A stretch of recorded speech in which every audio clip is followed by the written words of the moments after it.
ನನಗೆ ಬೈಯೋದು, ರಾಹುಲ್ ಗಾಂಧಿ ಅವ್ರಿಗೆ ಬೈಯೋದು ಮತ್ತು ಸೋನಿಯಾ ಗಾಂಧಿ ಅವ್ರಿಗೆ ಬೈಯೋದು, ನಮ್ಮೆಲ್ಲರಿಗೆ ಬೈಯೋದು. ಮತ್ತು ಮ್ಯಾಲಿಂದ ರಾಜ್ಯ ಸರ್ಕಾರದಲ್ಲಿ ಸಿದ್ದರಾಮಯ್ಯನವರಿಗೆ, ಶಿವಕುಮಾರ್ಗೆ ಅವರೆಲ್ಲ ಏನು ಮಾಡಿದ್ದಾರೆ ಅಂತ ಹೇಳ್ತಾರೆ. ಇದು ಯಾರು ಮಾಡಿದಾರಪ್ಪ? ಇದು ಯಾರು? ನೀವು ಬಿಜೆಪಿದವ್ರು ಬಂದು ಮಾಡಿರ? ಈ ಚಿತ್ತಾಪುರಕ್ಕೆ ಬರಬೇಕಾದ್ರೆ ಸರಿಯಾಗಿ ರಸ್ತೆ ಇರಲಿಲ್ಲ, ಸರಿಯಾದಂಥ ರೋಡ್ ಇರಲಿಲ್ಲ, ನ್ಯಾಷನಲ್ ಹೈವೇ ಇರಲಿಲ್ಲ.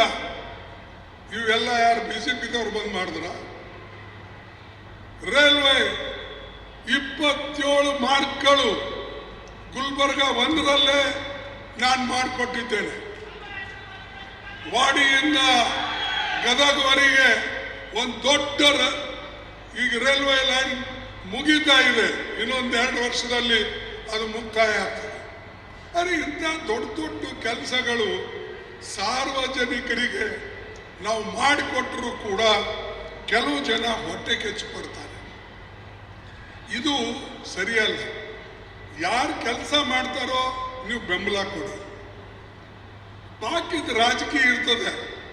ರಾಜಕೀಯದಲ್ಲಿ ನಾವೇನು ಮಾಡಬೇಕು, ಯಾವ ರೀತಿಯಾಗಿ ಪಕ್ಷನ ಬೆಳೆಸೋಕ್ಕೇನು ಕೆಲಸ ಮಾಡ್ತಾರೋ ಅದು ಮಾಡ್ತಾರೆ. ಆದರೆ ಅಭಿವೃದ್ಧಿ ಕೆಲಸದಲ್ಲಿ ಎಲ್ಲರೂ ಕೈ ಜೋಡಿಸಿ, ಮೊದಲೇ ನಮ್ಮ ಗುಲ್ಬರ್ಗ ಹಿಂದುಳಿದಂಥ ಭಾಗ, ಅದಕ್ಕಾಗಿ ನಾನು ಸಂವಿಧಾನದಲ್ಲಿ ತಿದ್ದುಪಡಿ ತಂದು 375J ಇಡೀ ದೇಶದಲ್ಲಿ ಯಾರೂ ಮಾಡಿಲ್ಲ, ಅದನ್ನ ಮಾಡಿ ನಿಮಗೆ ಕೊಟ್ಟಿದ್ದೇವೆ. ಅದರಿಂದ ಇಂಜಿನಿಯರಿಂಗ್ ಸೀಟ್, ಮೆಡಿಕಲ್ ಸೀಟ್, ರಸ್ತೆಗಳು, HKD ಬೋರ್ಡು, ಕರ್ನಾಟಕ ಕಲ್ಯಾಣ ಬೋರ್ಡು, ಸಾವಿರಾರು ಕೋಟಿ ರೂಪಾಯಿ ಅನುದಾನ. ಇವೇನು ಪುಕ್ಸಟೆ ಬಂತೇನ್ರಿ? ಯಾರು ಮಾಡಿದ್ದಾರೆ? ಇದೇ ಬಿಜೆಪಿ ಅವ್ರಿಗೆ ಕೊಟ್ಟೇವೆ. ನಮ್ಮ ಅದಾನಿ ಅವರಿದ್ದಾಗ ಹೋಮ್ ಮಿನಿಸ್ಟರ್ ಇದ್ರು. ಅವ್ರೇನು ಮಾಡಿದ್ರು ಅಂದರೆ, ನಾವು ಏನು ಅಪ್ಲಿಕೇಶನ್, ನಾನು, ಧರ್ಮ್ ಸಿಂಗ್ ಅವರು, ಈ ಭಾಗದ ನಾಯಕರು ಹೋಗಿ ಕೊಟ್ಟರೆ ಅದು ಹಿಂಗೆ ಬಿಸಾಕ್ಬಿಟ್ರು. वो नहीं होने वाला है, अगर एक जगह हम करेंगे तो दूसरे वाले पूछते हैं, ये पेंड्रोलोन बॉक्स खुला हो जाता है ಅಂತ ಹೇಳಿದ್ರು. ಇನ್ನೊಂದು ಅವ್ರು ಹೇಳಿದ್ರು, ಯಾಕಂದ್ರೆ ಇದಕ್ಕೆ 2/3 ಭಾಗ ಬೇಕು, 2/3 ಮೆಜಾರಿಟಿ ಇದ್ರೆ ಸಂವಿಧಾನ ಬದಲಾವಣೆ ಆಗ್ತದೆ. ನಮ್ಮ ಪಕ್ಷಕ್ಕೆ 208 ಸೀಟ್ ಇದ್ದು ನಾನು 130 MP ಹೇಗೆ ಮನವೊಲಿಸಿ ಈ ತಿದ್ದುಪಡಿ ಮಾಡಿದ್ದೇನೆ ಅದು ನನಗೆ ಗೊತ್ತು.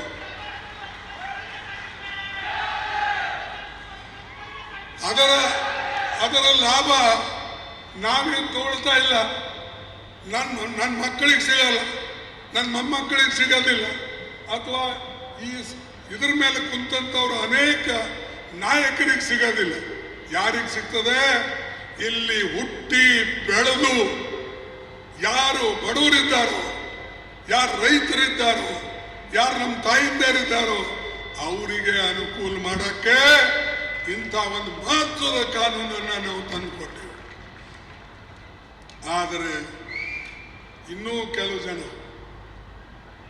ನಾವು ನೋಡಿ ಏರ್ಪೋರ್ಟ್ ಮಾಡಿಕೊಟ್ಟೇವೆ.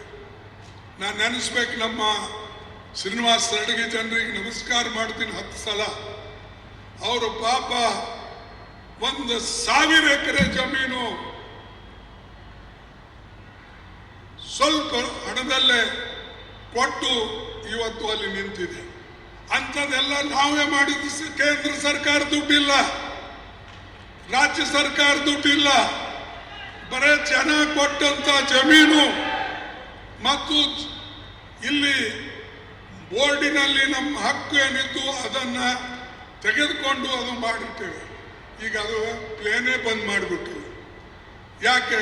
ಅರೆ ಓ ಖರ್ಗೆ ಜಿ ಫಿರ್ತೆ ಉದರ್, ಖರ್ಗೆ ದಿನ ಬರ್ತಾರ? ಇಂಥ ಅಂದ್ರೆ ಕೆಟ್ಟ ಕೆಲಸ, ಕೆಟ್ಟ ಯೋಚನೆ ಮಾಡೋದು. ಅದಕ್ಕಾಗಿ ನೀವು ಹುಷಾರಾಗಿರ್ಬೇಕು.